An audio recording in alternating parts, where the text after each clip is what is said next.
Bonjour, nous allons parler aujourd'hui de l'influence de l'environnement sur notre santé.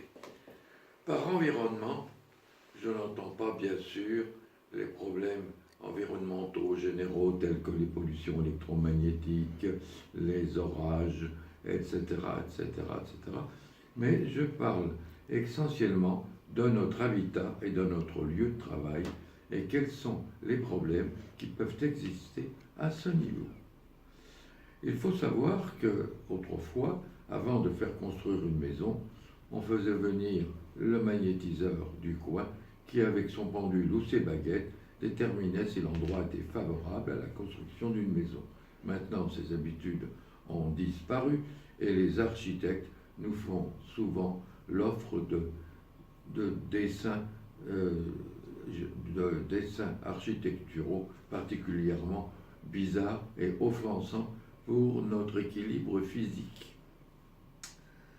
Bien entendu, les Asiatiques, les Chinois attachent beaucoup d'importance à l'environnement proche de l'habitat et ils résumaient ceci sous l'influence d'une science connue qui est le Feng Shui.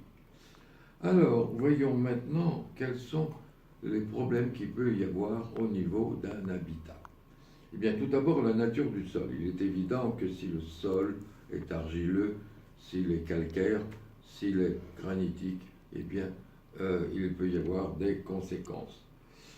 Maintenant, voyons les problèmes qui peuvent se trouver à l'intérieur sur un terrain de construction.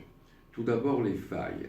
Les failles, ce sont des cassures au niveau du terrain et qui peuvent laisser échapper des courants telluriques qui peuvent être géopathogènes.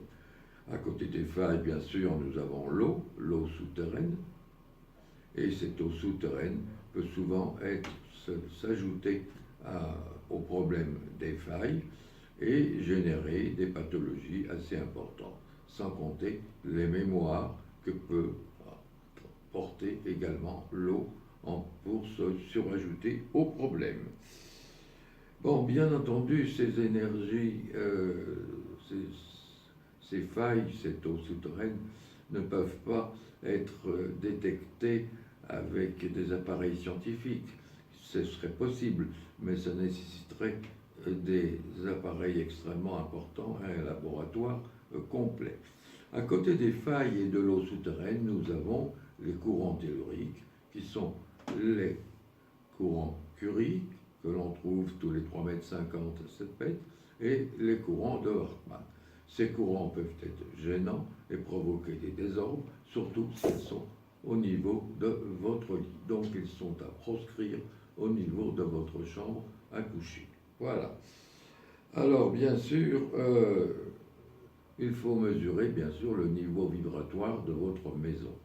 Le niveau vibratoire de votre maison doit être légèrement supérieur au vôtre. Pas trop haut, car à ce moment-là, on décollerait complètement et on ne serait plus dans son travail, ni trop bas, car à ce moment-là, on serait fatigué et on peut également avoir des problèmes articulaires tels que de l'arthrose. Les formes de la maison, les formes que nous préférons en géobiologie sont les formes carrées ou rectangulaires. Les matériaux de construction sont également importants et nous préférons les briques ou la pierre.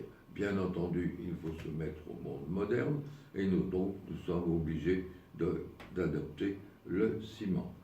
Sachant que celui-ci peut être, s'il a des structures métalliques, va conduire des champs électromagnétiques à l'intérieur de la maison.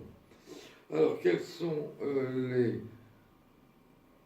matériaux de construction? Nous venons de les voir. Quelles sont les maladies qui peuvent être causées par ces problèmes de géobiologie? Eh bien, il n'y a pas de maladie spécifique aux failles, à l'eau, au réseau Curie, au réseau de Hartmann. Chacun va réagir selon sa propre réactivité et extérioriser soit de la fatigue, soit des pathologies telles que l'arthrose, des douleurs articulaires, mais des fois, on peut avoir des maladies beaucoup plus graves telles que dépression nerveuse ou cancer. Comment conduire maintenant l'expertise d'une maison? Eh bien, c'est ce que nous verrons la prochaine fois. En attendant, je vous invite, puisque nous avons 2 formations de radiesthésie et santé, une du 15 au 17 mars dans les Alpes de Haute-Provence et l'autre du 31 mai au 2 juin dans la région parisienne à Villecresnes. Bien entendu, vous pouvez trouver également d'autres renseignements plus précis sur notre site qui s'appelle, bien sûr, notre site s'appelle le Haut-lieu et thérapie énergétique. Je vous dis à la prochaine fois. À demain.